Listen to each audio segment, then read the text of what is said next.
Tumitinding panawagan ng mga NBA fans na magsama na yung mga superstars na sina LeBron James at Steph Curry,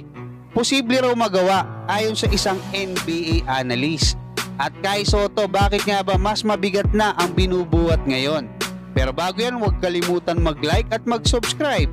bilang pagsuporta. Dahil nga sa naging magandang tandem sa kakatapos lang na Paris Olympics ni LeBron James at Steph Curry, kasama ang buong USA team na nakabingwit ng gintong medalya matapos talunin ng France sa gold medal game, ay may panawagan ngayon ang maraming NBA fans at maging ang teammate ni LeBron James sa LA Lakers na si Christian Wood na dapat daw ay magsama na sa iisang NBA team ang dalawa sa pinakamahusay na NBA player sa kasalukuyan. Matatandaan na madalas magkabanggaan noon sa NBA Finals ang team ni Steph Curry na Golden State Warriors at ang team noon ni LeBron James na Cleveland Cavaliers, dahil sa husay ni Steph Curry at LeBron James kasama ng kani-kanilang mga teammates noon. Pero ngayon ay nagbago na yung simoy ng hangin dahil napakarami na ding mga bagong mahuhusay na NBA players ang naglalaro dyan nga sa NBA, kaya napakahirap nang makapasok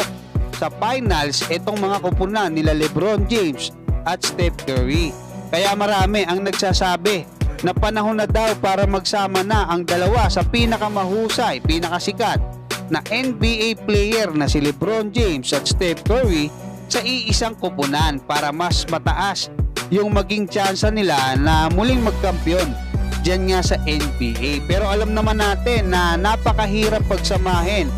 ng isang LeBron James at isang Steph Curry dahil talagang malaki yung sahod ng dalawa na yan at mahihirapan yung isang NBA team na magkaroon ng dalawang player na ganyang kalaki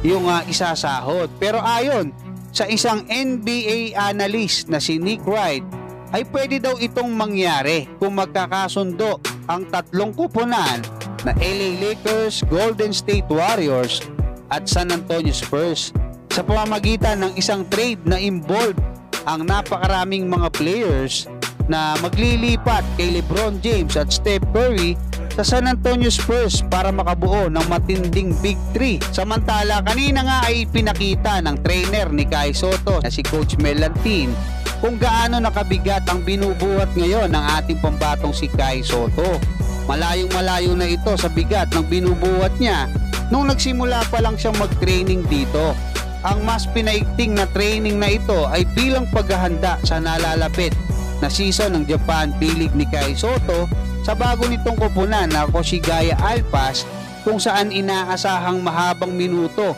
ang makukuha niya. Asahan din natin ang mas malakas at mas maskuladong Kai Sotto sa laban ng ating Gilas Pilipinas sa second window ng FIBA Asia Cup Qualifiers ngayong November, kung saan makakalaban ng ating national team ang New Zealand at ang Hong Kong. At paghahanda na din ito sa main goal ng kampo ni Kai next year, kung saan susubukan ulit ni Kai na makapasok sa NBA. Kaya mas titindi pa ang mga training at pagpapalakas ni Kai Sotto habang nasa Japan B-League siya para mas maging ready siya para sa pangarap ng mga Pinoy basketball fans. Hanggang dyan mga kabasketball, maraming salamat at God bless sa inyong lahat.